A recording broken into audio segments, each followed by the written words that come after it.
So for those of you who don't know, my name is James Grant. I am the Customer Success Manager here at IMeasureU. I focus mainly on a product called IMU Step, which is a lower limb load monitoring solution, which we'll be using for the majority of this webinar, but we'll also be combining other data sources like GPS and some sleep data as well. So I'll go ahead and introduce Kevin, and then we'll turn it over to him. So for Kevin, he was originally sports medicine trained as a certified athletic trainer, but Kevin migrated from the traditional collegiate field to private practice in 2015. He's had a wealth of administrative and leadership experience over his career, and he's championed a culture of analytics paradigm within the sports medicine profession. So in that same year that he did that transfer, he authored and manages the Pac-12 analytics program. This is a healthcare operations and research infrastructure designed to provide athletic trainers and researchers in the Pac-12 conference a source to draw clinical insights from project data. Kevin is also the founder and president of Preventix, a clinical data analytics solution provider for athletic training and sports medicine organizations. And then with a focus on building a culture of analytics within the organization, his clients can effectively extract key insights and value from data to enhance patient care, improve important clinical outcomes, and uncover actionable value. So I'll hand it over to Kevin, and then we're going to go through and build some of these dashboards for you in real time. Thanks, James. I'm really excited to be here at this. This is kind of a unique webinar. We're gonna kind of bend and hopefully not break Excel, but we're going to use a common tool in medicine and rehabilitation in Excel, and see how we can merge and look at some data, including the IMU Step. So as James said, I kind of shifted gears a handful of years ago. I started Preventix to be a clinical data analytics solution provider to sports medicine and athletic training organizations. Our service scope ranges from individual ad hoc data analyses to helping kind of to help improve or implement data strategies, all the way to automated infrastructure where your data is stored in the cloud and then your dashboards refresh automatically. So what we're going to get into today is kind of as I mentioned, using Excel, but we're gonna first show you how you can download some example data from IMU's website. We're gonna load that data into Excel, and then we're gonna do some joins, and we're gonna kind of twist that data a little bit, and then we're gonna create a dashboard at the end that will update with any updates to your source data. So we got a lot to get to, so I'm excited to start. So we're going to first go to the IMU website, and they have a nice feature here where if you select this login button, and let's say you don't have your own data, but you wanted to get some example data. So you just click this go button, you provide your email address, and then you'll be redirected to a sample dashboard. James mentioned this at the beginning of the webinar. So this is a collection of sample data. There's a couple different types of athletes in this sample dashboard. And then if you select this calendar here, this will show you all of the individual files that are associated with this dashboard. So if we wanted to look at the March 12th, we just select it. This dashboard loads the data in for just March 12th. But if you come over here on the top right, you see this download button. You can export this in a CSV format. You're going to get two CSV formats.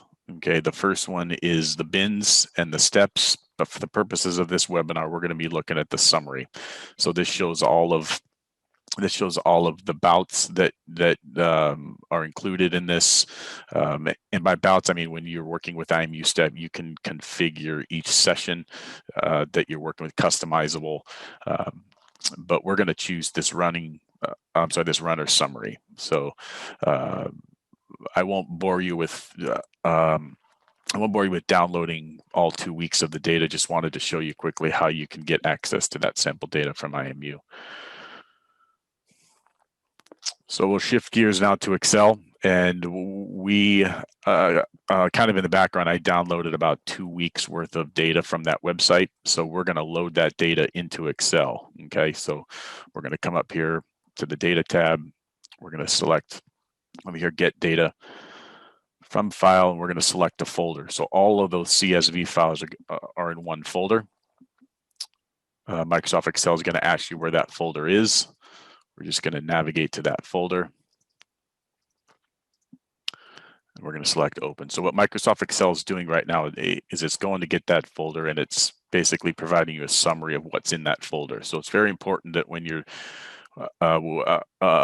asking Excel to load data from a folder, that only the data that you want to load in is included in that folder, not any arbitrary file. So as you can see here, it sees that there's all of these CSV files in that folder, and as I mentioned in the first part, that's that runner summary CSV for each date starting from the March 12th to March 28th.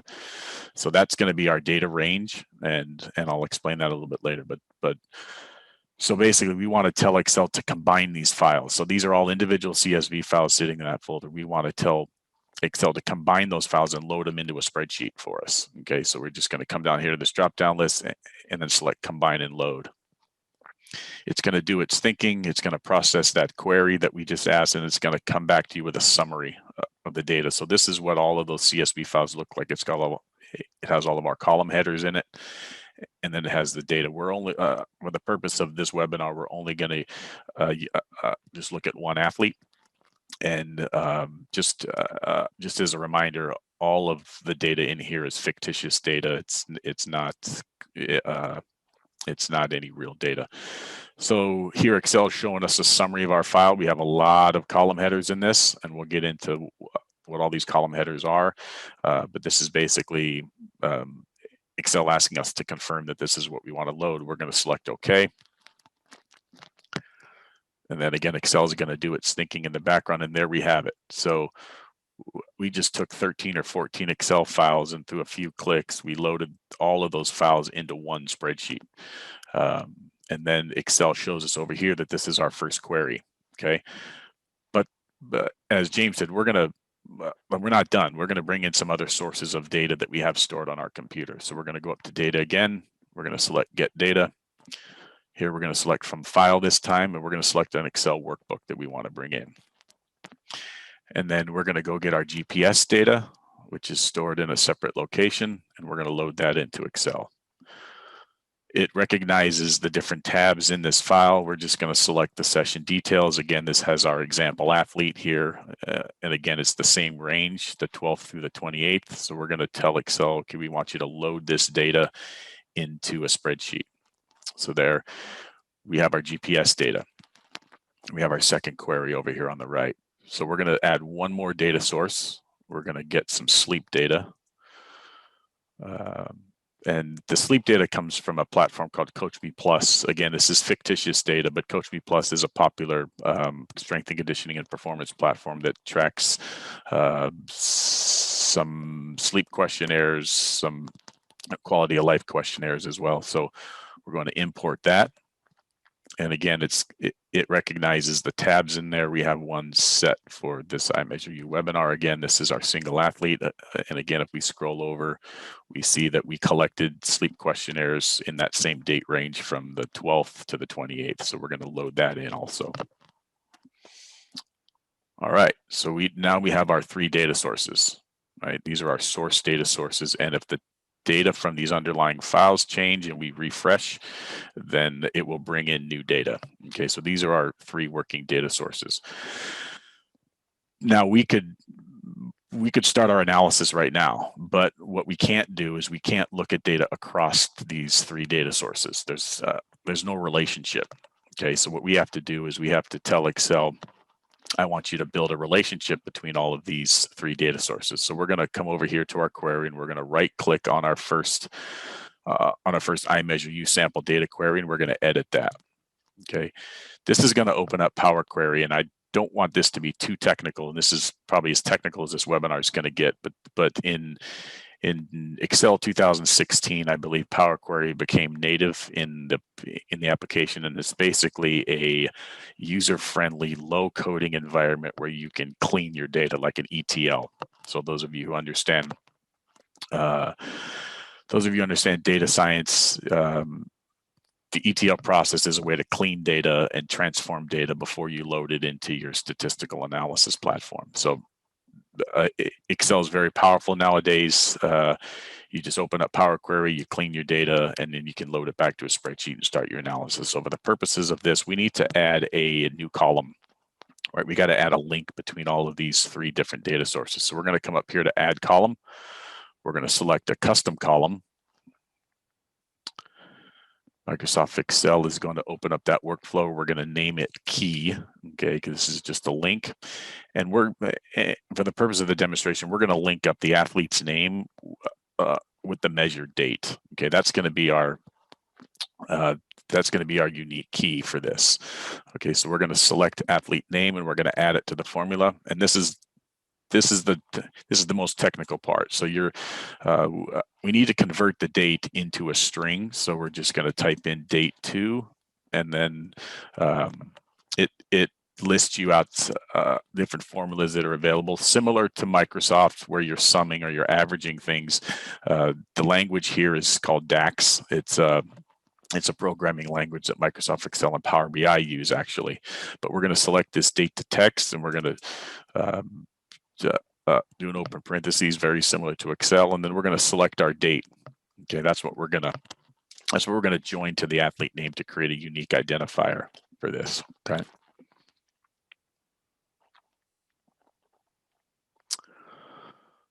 Let me try this one more time. We're going to concatenate that. That's the concatenate signal. We're going to type in that formula. I forgot the ampersand for the concatenation, so we're going to join, right? So it says there's no syntax error has been detected. We're going to click OK. And what Power Query does, it adds that column to our data source. Okay, so as you can see, we have the name, and then we have the date of the measurement, and that's our string. That's our link. Okay, so we're going to load this to our data set.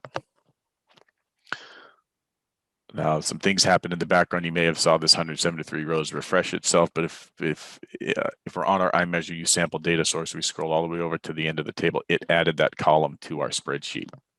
Okay, so that's our link for the IMeasureU data. We're going to do the same thing in the GPS data. We're going to add a column, a custom column. We're going to call this key. Again, we're going to concatenate the athlete with that formula. Oops, spelled it wrong. Date to text. And that converts this date value to a string. And again, we don't have any syntax errors, and we're going to click OK. Again, that adds that column at the end of our data set. We're going to go ahead and load that. And now we're on our GPS spreadsheet, and it added it to the end of our spreadsheet there. We got one more to do. We're going to right click on our sleep data. We're going to edit that. We need to add that custom column again.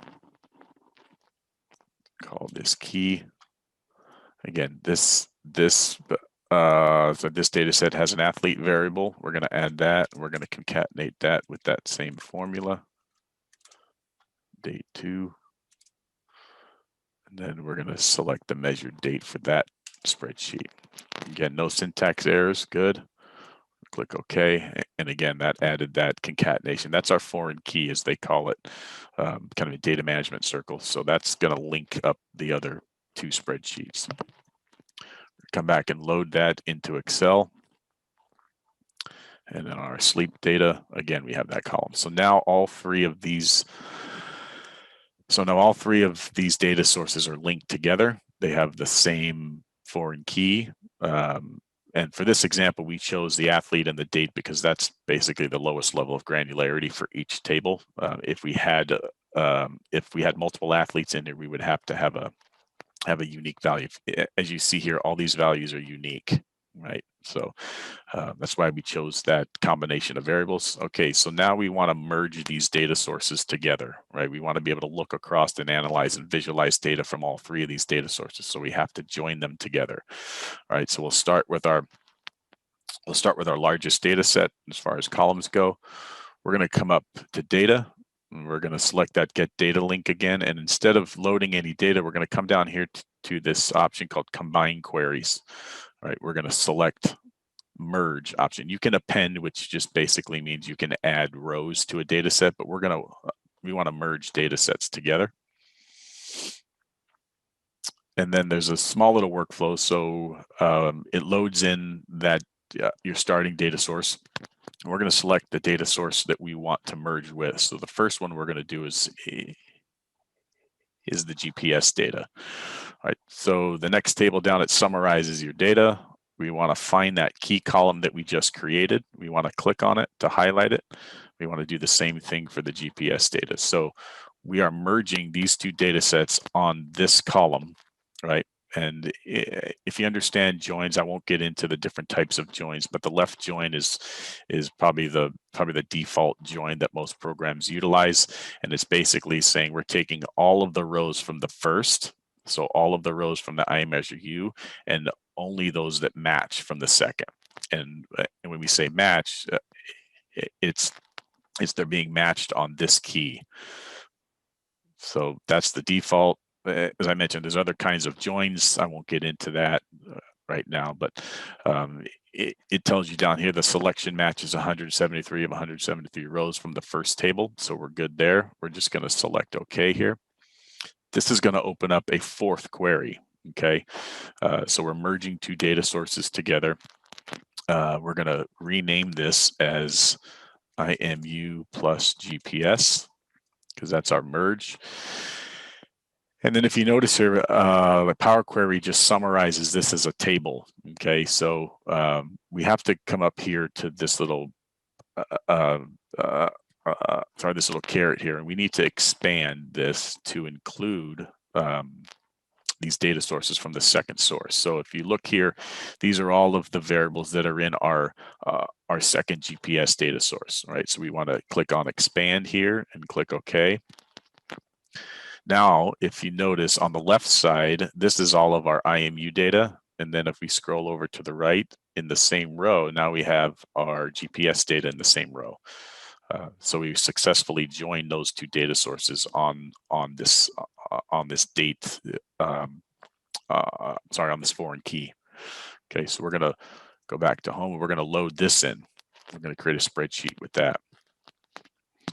So this is one of our merged data sources. So I'll make it a different color.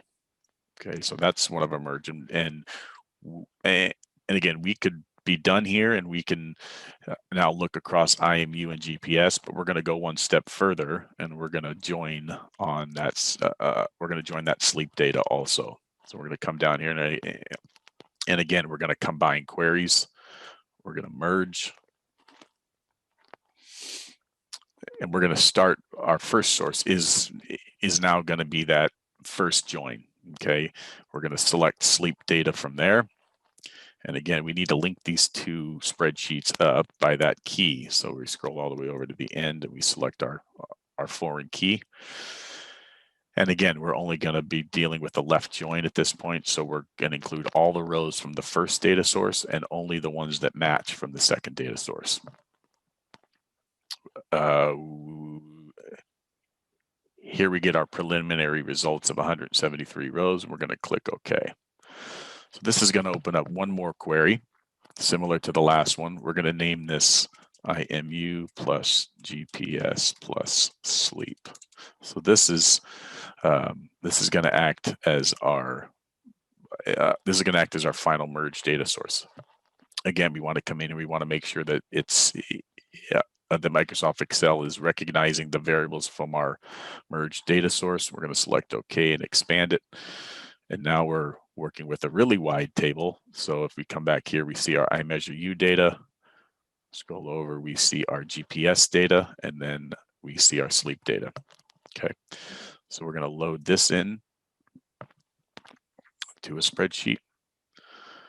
And this is going to, I'm going to color this red because this is going to be our source. So this spreadsheet right here merges all three of those data sources that we loaded in. So now we're ready to start our analysis. Okay.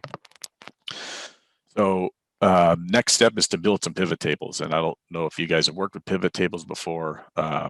I'm going to assume there's a little bit of knowledge of pivot tables, but we're going to go ahead and add our first pivot table. Insert pivot table. And pivot table is basically, for those who have never heard of the term before, it's basically a way to summarize your data. So here's the interface. The first chart that we're going, the first pivot table that we're going to build is we're going to stick with one data source. So we're going to drag step date down as our x-axis. We're going to filter on session range, so we make sure we include all of the values included in that session for that day. And then we're going to come over here. We could, so I mentioned this is the interface. So in the first table up here is all your variables. Okay, this is all of our variables from our spreadsheet. And then you have this kind of quadrant of the boxes where you can drag these variables to rows, columns, values, or filters. So the first one we're going to do is we're just going to look at impact total right versus impact total left. So we're going to drag those two variables down into the values, and you see Microsoft Excel kind of creates a table that shows date in the row, and then it shows our two values in each column. But this is really not really that easy to look at. If you want to look at differences, you may have to break out a calculator or look closely for the differences. So we're going to try to summarize this in a visual chart. So we're going to select our data. You want to be sure that you select all of the data inside of the pivot table. We're going to come up to pivot table, and we're going to select this pivot chart option. So now Excel gives us some options that we can create some graphs from. So in this particular example, we're just going to use a line graph. We're going to go ahead and click OK there. We can remove all of these, all the fluff here. We can move the legend to the top. We can add a chart title, and we'll call this impact load right versus left. So here we can visually represent those two variables. We see there was a bit of a bifurcation and side-to-side difference somewhere around right on March 15th. Otherwise, right and left tracked pretty evenly over the course of our data range. We'll come down here and change our spreadsheet name to impact load right versus left. Okay, oops. Okay, so there's our first one. We're going to come back to our data source, and we're going to insert another pivot table. Our next pivot table we're going to look at is we're going to look at asymmetry. So here we're going to start blending across data sources. Okay, so this is where it's important to know what variables are in which of your data sources. We're going to use that same x-axis date range. We're going to use the same filter. And now we're going to look at asymmetry, which is a variable from the IMU data. Right, we're going to drag asymmetry here, and then we're going to scroll down to our GPS data, and we're going to look at high-speed running. So where are you? High-speed running. And high-speed running. Kevin, just wanted to clarify for everyone that the reason you're filtering the session range by all is because when you export data from the IMU Step dashboard, it's going to give you a summary, which is the all that he's selecting there, but it'll also break it down by footnote. So he's selecting all just so we don't duplicate the data for every footnote. We're just selecting the full summary of the day. Yeah, thanks, James. These are the footnotes that you can that have been programmed into the sample data. But if you're working with your own IMU Step, you can create your own footnotes. So we want to not. As James said, we don't want to duplicate our data. That's why we're filtering by all. So here we have the numerical relationship between impact asymmetry and high-speed running. But we want to visualize this in a chart. So we're going to go up to pivot charts again. Here we're going to start with a line chart. But if you notice here, after I hide all the fluff, if you notice here that that blue line is pretty flat, and that's just because it's using one axis, and so we just need to add a secondary axis to this. So if we hover over that blue line and we click on it, we right click on it, we're going to want to come down here to format data series, select that option, and then if you see over here, it just allows you to add a secondary axis to this chart. So now we can so now that blue line is now plotted against the secondary axis against the first one. So here's our visualization of asymmetry, but it still doesn't really it's still not really clear to read. You know, the secondary axis crosses 0. So what we're going to do is we're going to select that blue line again, and we're going to change that specific chart type. So sorry, maybe I went too fast. So we're going to right click on that blue line, come down here, change series chart type. So that series is you're only changing that blue line, and we're going to change that to a bar. So now you can clearly see where the positive and the negative asymmetry. So positive asymmetry, that measures right skew in the IMU step, and a negative asymmetry measures a left skew. So a reason why you want to look at this is, you know, to see any side-to-side difference with higher speed running. So here we can see how it kind of shifts and crosses 0 towards the second half of this range. Again, this is fictitious data, but I wanted to give you an example of why you would want to use these two variables together. All right, so we have that one. We're going to go back to our data source, and we're going to build a few more pivot tables. The next one we're going to build is we're going to look at, again, we're going to start with our same date range and our same session range filter. Next one we're going to look at is impact load from our IMU data. So we're going to drag impact load total down to values, and then we're going to look at total distance from our GPS. And this is going to measure the correlation as total distance increases. What does the impact load do? So again, you start with a pivot table. We're going to grab our data and go into a pivot chart. Line chart is the one of choice for now. We're going to get rid of all this fluff. Move our legend to the top. Add a chart title. Impact load versus total distance. And here again, this orange line is kind of flat, so you just because it's not measured on the same value. So we're going to right click on that series. We're going to come down, select format data series, and we're going to select secondary axis. Okay. Here, if we wanted to get a little creative, we could also change this. You know, I was looking at this, and let's just change this series type, this orange line, the total distance. Let's change that to an area.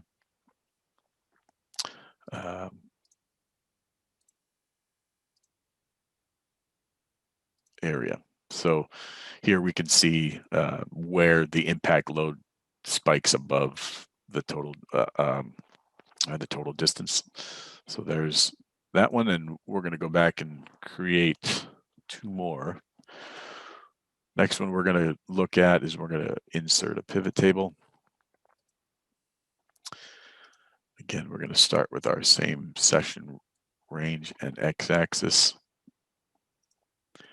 And here we're going to build a table that spans all 3 data sources. So I wanted to provide an example where we could do that. So we're going to look at impact load. So we're going to look at a total impact load. We're going to look at total distance in our GPS. We're going to grab that and drag it down to values, and then we're going to go down to our sleep data. And one of our questions deals with sleep. So it was just asks about your, just subjectively asks about your sleep last night. So we're going to drag that down into our values also. So here we get side by side. Let me just format this a little bit. Format cells, alignment wrap.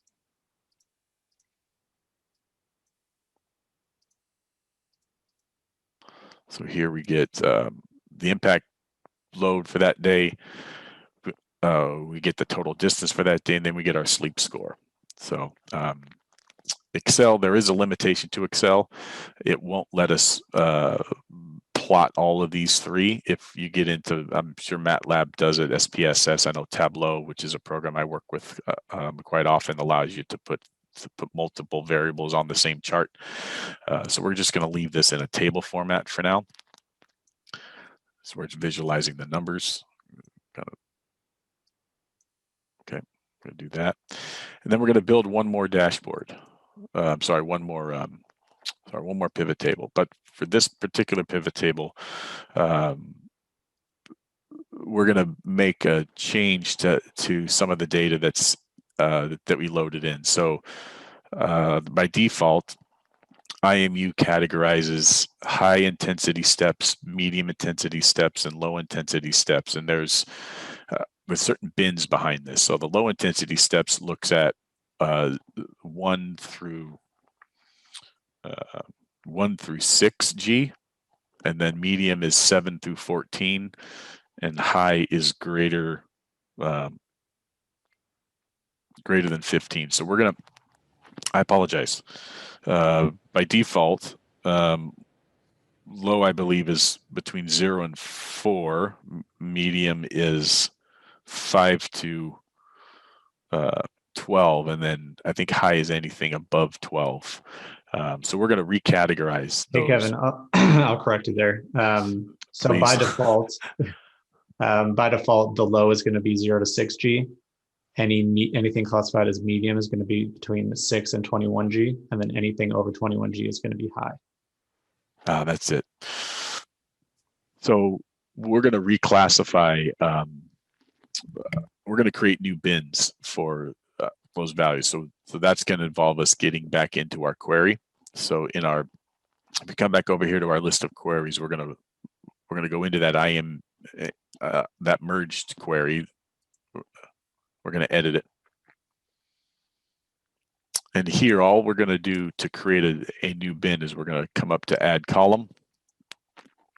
And then we're going to find our first 1G total bin. A lot of columns in here, as you can see. So so here we get into the 1G total. We're going to select that column, and here we're going to reclassify the low. Okay, so we're going to reclassify the low here. So we're going to scroll to our 2G total. We're going to hold down the control key and just click on 2G total. We're going to scroll to 3G total, hold down control and select. 4G total, include that.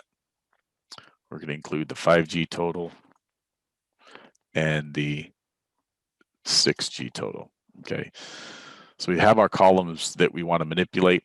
We're just going to come up here to this little calculator icon here, and we're going to select add. So Power Query is going to take those columns and add them together at the row level. Pretty quick. We can reclassify this as new low bin 0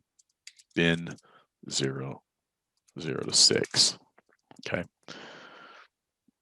that's our new low bin. We're going to do that same thing with medium. So we're going to start at 7. Get back to the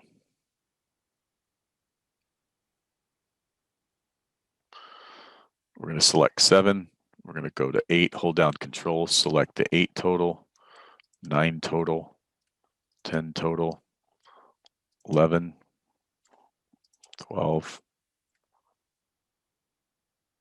13, and 14.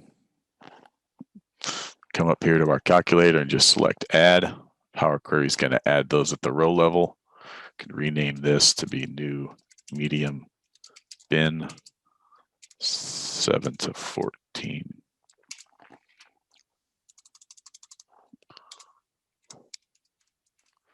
Okay, so we have our medium. Now, finally, we're just going to create the new high.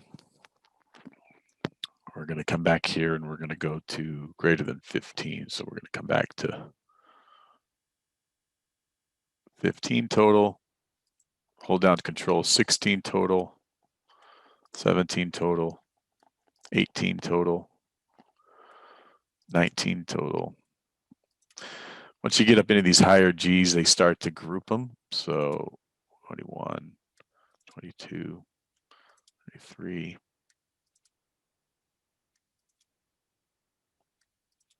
26, 27, 28 to 30.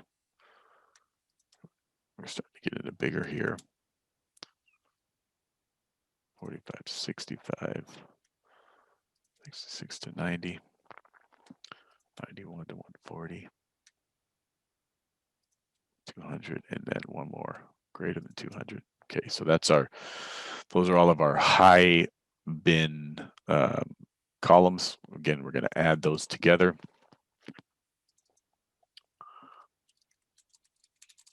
New high bin greater than 15. Okay, so now we have our 3 reclassified bins of intensity of steps. So we're going to go back to home here and load those into our GPS, IMU, and sleep spreadsheet. You see here it's thinking. And then if we come over to our spreadsheet, at the end of our spreadsheet, it's going to have added those columns that we just created. So an easy way to create some calculated columns, if you wanted to average across a certain column or sum across a certain column, that's a pretty quick workflow to do that. So now since we have our data, we're going to come back in here and we're going to insert one more pivot table. And we're going to want to look at, again, we're going to start with our same x-axis, our same session range filter. Then we're just going to refresh our pivot table to make sure that it includes our 2 new columns. And then here down at the bottom, we have our new columns, right? So for this example, we're going to compare the new high bin to the default high bin from the sample data, high intensity steps right here. Okay. So here you can see the numerical representation. The default one, there was only 6 steps in the default high intensity bin. And in our new one, there's 18. So it gives you kind of an idea of how you can create custom bins for the intensity of your steps. But again, we're going to want to visualize this in a chart. So we're going to go here, line chart, hide all the fluff, move the legend to the top, create a chart title. And this is going to be new high versus default high. So we can see that representation as well over the 2 weeks. All right, so now we have our individual charts and our pivot tables, but the final step of this, we want to bring them all together into one tab so we can see like kind of a dashboard, right? So here we're going to create a sheet. We're going to call this dashboard. We're going to start with our impact load. Our first one, we're going to copy that chart, come back and paste. We're going to make this, put some highlights behind here. Okay, there's our first one. Our second one is let me just add a chart title here, forgot to. Asymmetry versus total, well, no, high speed running. We're going to copy that, come back to dashboard, paste that in there. A little background, go to our next one, copy that, back to our dashboard.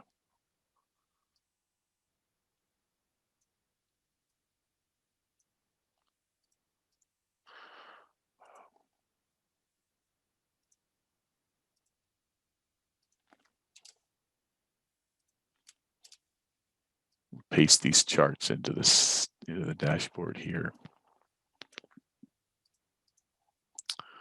And then our last one was our pivot table.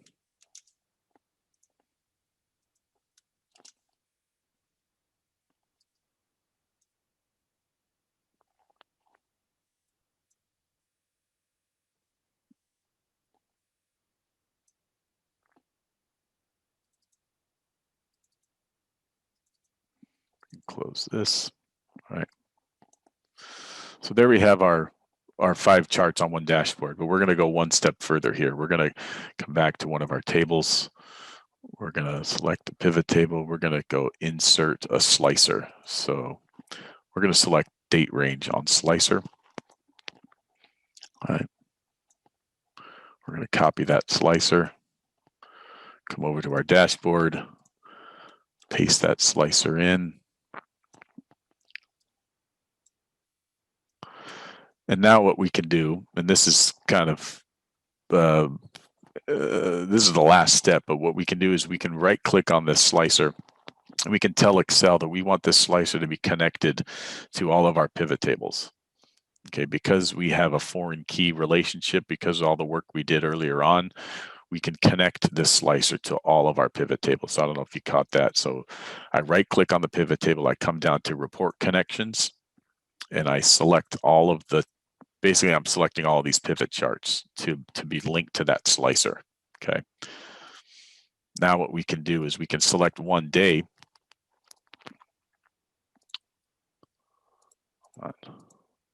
Sometimes Excel likes to get finicky here. So we can select one day, right? And then it'll filter all of those dashboards down to that one day, down to that first day. So now if we walk through this, we can walk through the dates and we can see how all those charts change as we add a day to the source. We can see the slicers affecting all 4 of our charts.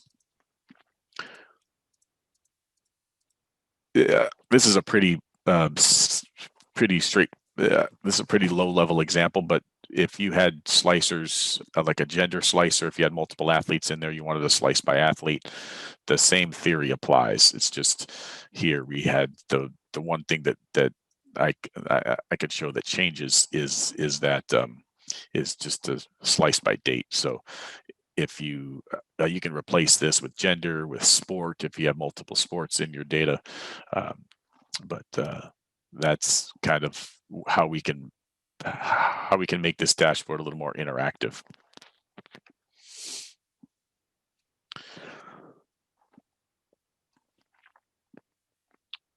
So with that, just going back. So I'll open it up for some questions.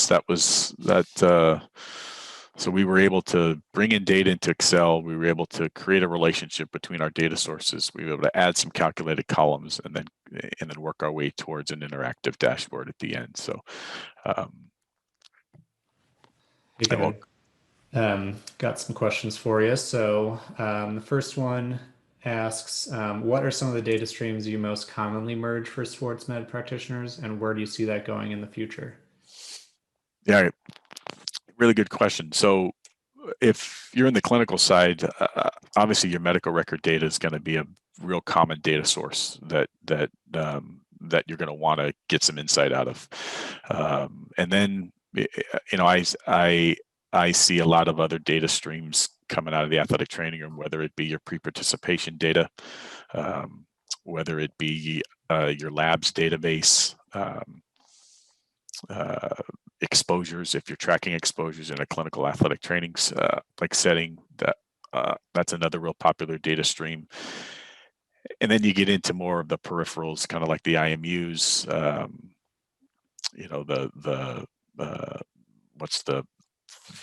what's the popular vendor, Fusion Sport. I know they have some wearables, some gating mechanisms that you can get data from. But those are I think where it's going in the future is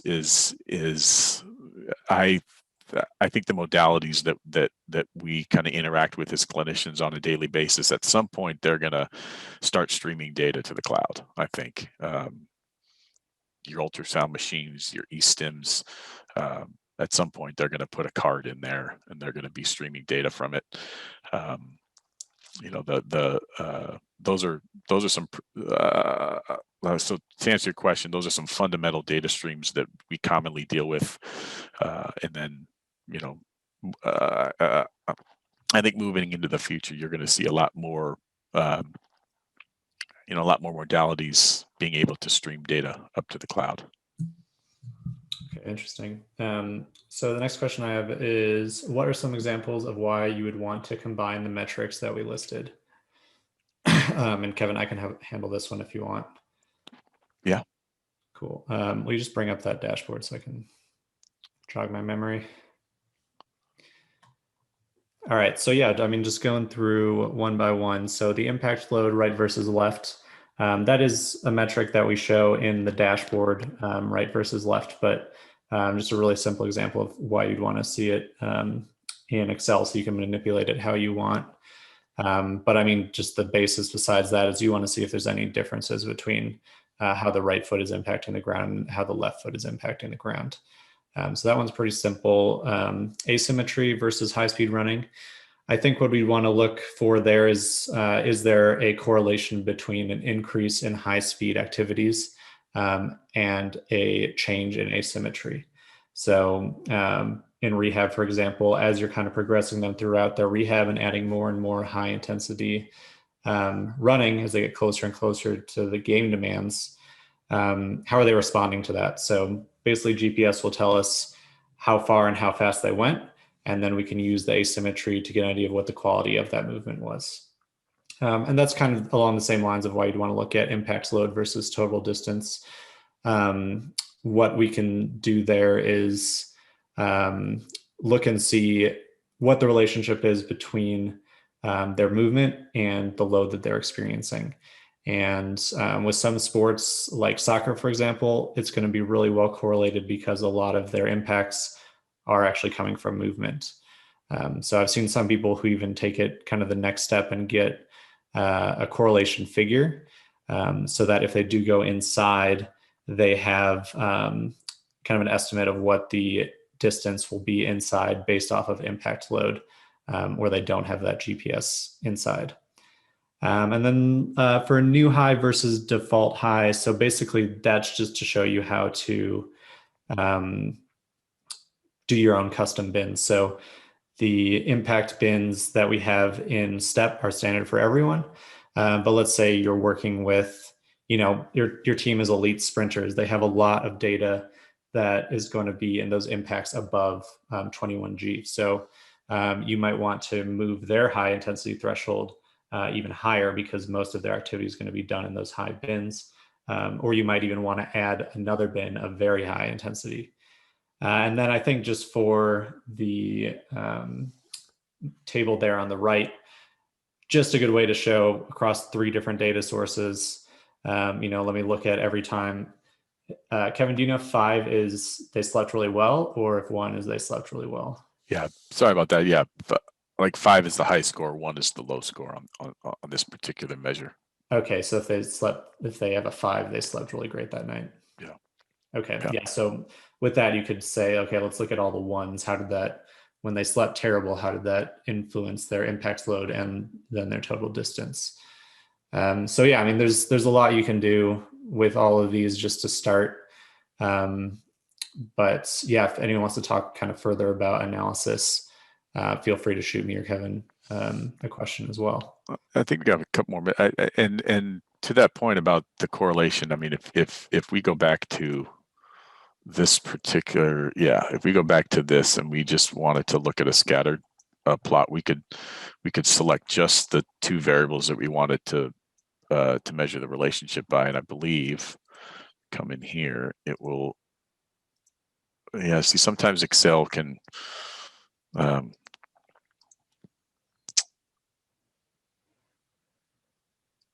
If we tweak this a little bit, we should be able to generate a scatter plot, and then we can, they have a trend line option where you can add the trend line. Then you can see the linear. Relationship. There are also functions inside Excel where you can generate a correlation. Those are real fundamental. The correlation coefficient between 2 data sets. So Okay. you can get that correlation between these 2 values. For example, if we did that, this is Just to apologize. Just to do this quickly, if you did correlation and then you select your first array and then you select your second array. So you could get a correlation coefficient for the relationship inside Excel with two variables. Yeah, that's super cool. Yeah, that's cool. And then, yeah, just from a simpler standpoint, how is impacts load correlated to total distance? You can view it visually for something easier too. Yeah. Okay, so we have a question from Chris that I'm not sure if that's within the scope of what you know how to do, Kevin, but he asks, what is the easiest way to sync multiple sensors in Excel? I find that the output is not lined up exactly between sensors, despite them being collected together in IMeasureU. So Chris, I know Kevin has most experience with Step, so that might be something for the IMeasureU support team. But my guess is we'd want to kind of have a key to line both of those up, right, Kevin? Yeah. You'd have to build some sort of relationship between the two sources. It's not, if I'm understanding the question correctly. Okay, yeah, I think that yeah, Chris, I think if you have like any specific questions on that, just let me know. I can loop you in with Vicon support because they handle IMeasureU.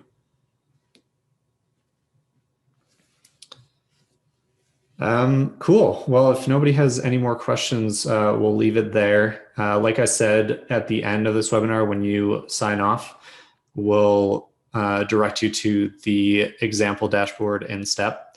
So if you want to kind of run through this on your own, feel free to download any data that you want to from that example dashboard and follow along here. And then in the next day or so, we'll send out a recording of this webinar so you can follow along with that as well. So thanks everyone for joining us today, and Kevin, a big thank you from us. I think that was super helpful, and we really appreciate the time and work you put into this. Yeah, thanks. I understand things move fast, especially with data. And if you run into a problem or you're trying to work something out with Excel or with IMU, I put my email up on the screen. Or if you just want to talk data, feel free to shoot me an email. Thank you. All right, great. Thank you. Have a good day, everyone, and we'll be in touch soon. All right, bye.